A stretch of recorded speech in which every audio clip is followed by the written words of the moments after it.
राधे राधे, हरे कृष्ण हरे राम। भक्तों, बहुत सारे प्रश्न ऐसे आते रहते हैं मेरे पास, बहुत सारे भक्तों के कि क्या स्त्रियां शंख बजा सकती हैं, क्या स्त्रियां जनेऊ धारण कर सकती हैं, क्या स्त्रियों को यज्ञ में आहुति देनी चाहिए। इन सब प्रश्नों के उत्तर आते हैं मेरे पास। बस मेरा एक सवाल है आप लोगों से, एक निवेदन भी करें, समझिए इसे, एक सवाल भी समझिए। वो ये है कि जो शास्त्र आज्ञा है या शास्त्रों में कुछ वर्णित है उसे हम मानते क्यों नहीं है, क्यों उस पर तर्क वितर्क करने लग जाते हैं। ज्यादा पढ़ लिख लिए हम इसलिए।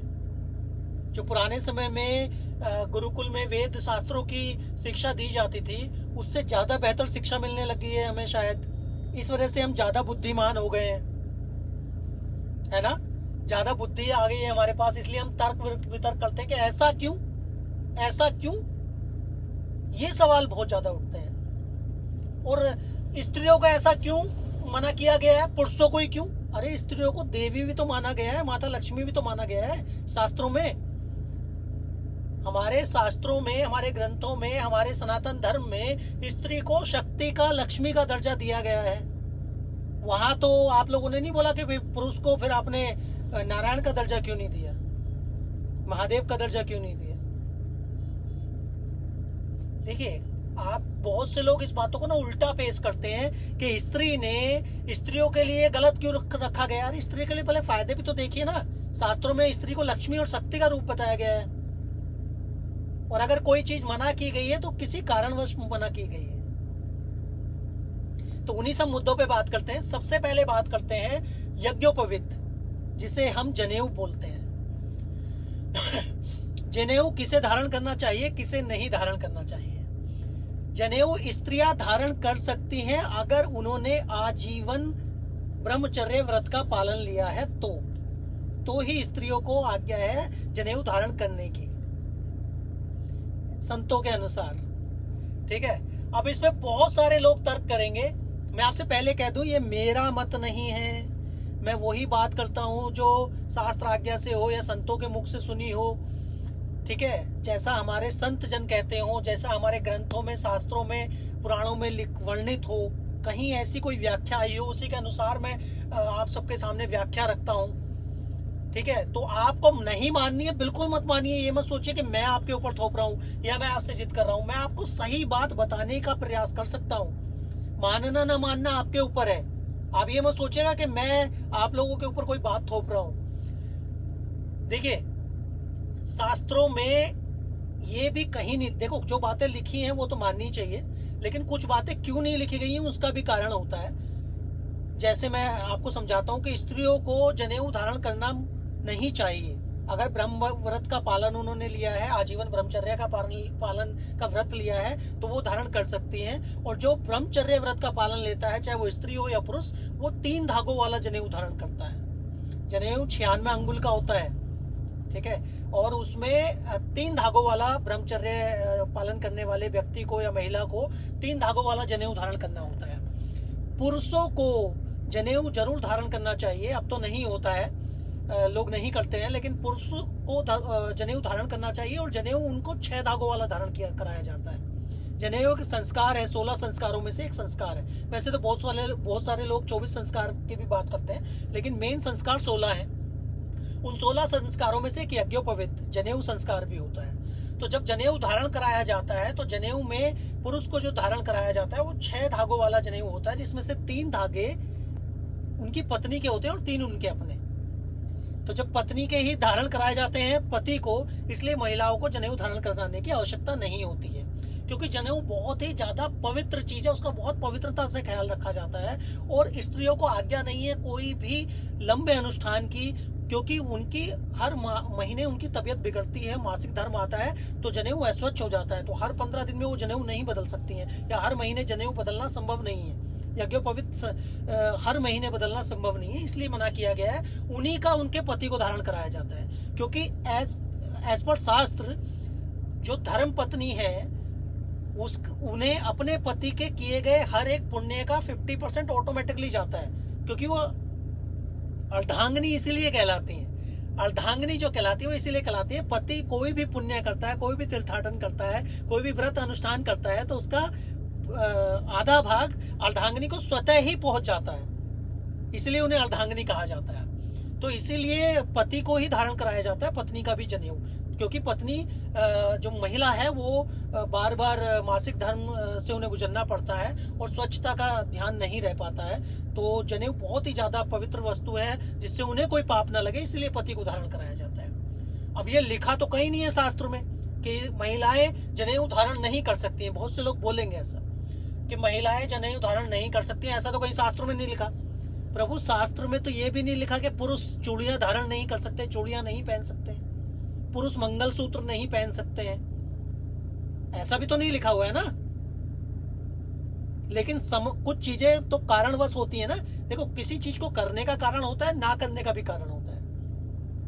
तो आपको अपनी मति अनुसार जरूर चलना है, मति जरूर यूज करिए कि अगर नहीं लिखा है तो उसका मतलब ये नहीं है कि वो चीज करनी है।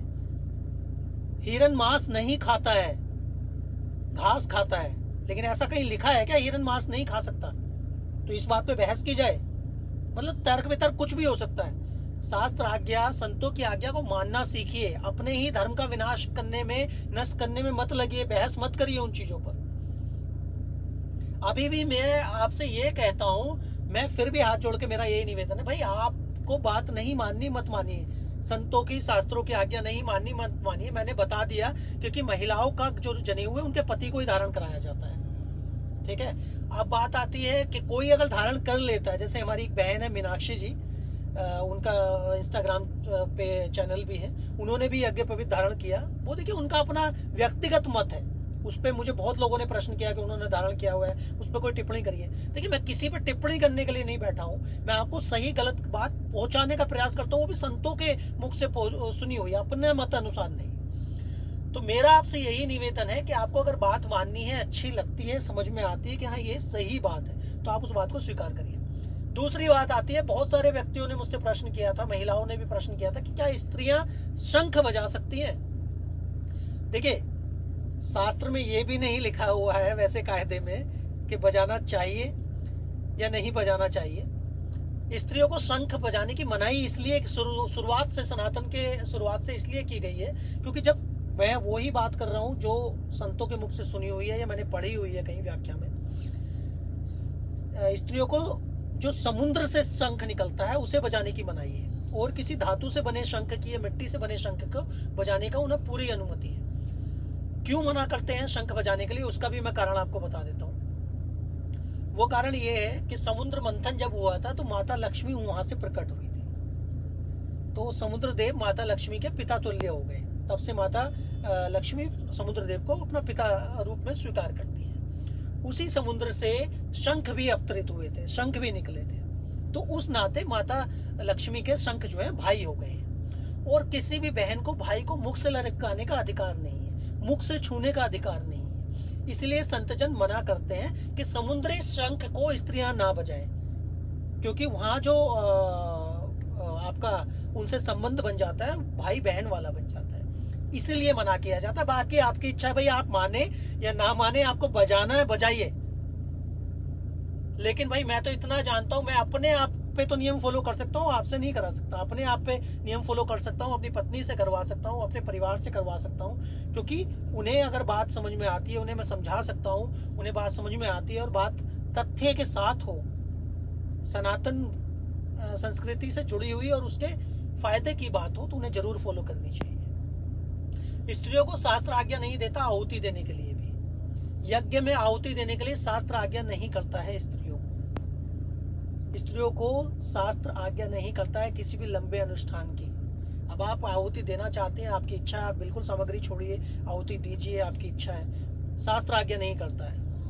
रामायण, महाभारत, भागवत पुराण, किसी भी पुराण में कहीं भी स्त्री को यज्ञ करता हुआ उस बात को वर्णित नहीं है कि स्त्रियां यज्ञ में आहुति दे रही हैं। यज्ञ के पास बैठ सकती हैं, यज्ञ में, अनुष्ठान में भाग ले सकती हैं अगर स्वच्छ हैं तो, लेकिन आहुति देने का अधिकार नहीं है। अधिकार मतलब ऐसे मत समझिए कि ये कोई बहुत बड़ी चीज है और उन्हें वंचित रखा गया है इस चीज से, ऐसा कुछ नहीं है। लेकिन स्त्रियों को मनाही है कि आप यज्ञ में आहुति नहीं छोड़ सकती। और ये मुझ पे आप अब क्रोध मत निकालिएगा अगर कोई बात आपको अच्छी नहीं लगती। मैं वो बातें कर रहा हूँ जो बात मेंशन है, शास्त्र संगत है, सनातन संगत है, संतों के मुख से वर्णित है, तो वही बात मैं आपके सबके सामने रख रहा हूँ।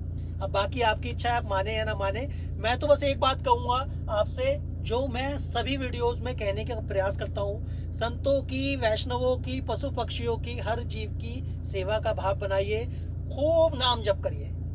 उससे बड़ा कोई धर्म नहीं है, नाम जप से बड़ा कोई अनुष्ठान नहीं है। आप चाहे कुछ ना करते हो, लेकिन नाम जप से बड़ा कुछ नहीं है।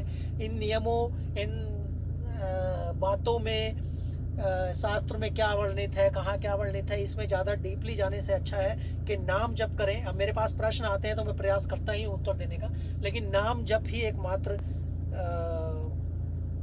उद्धार का विषय है। अब नाम जप करिए।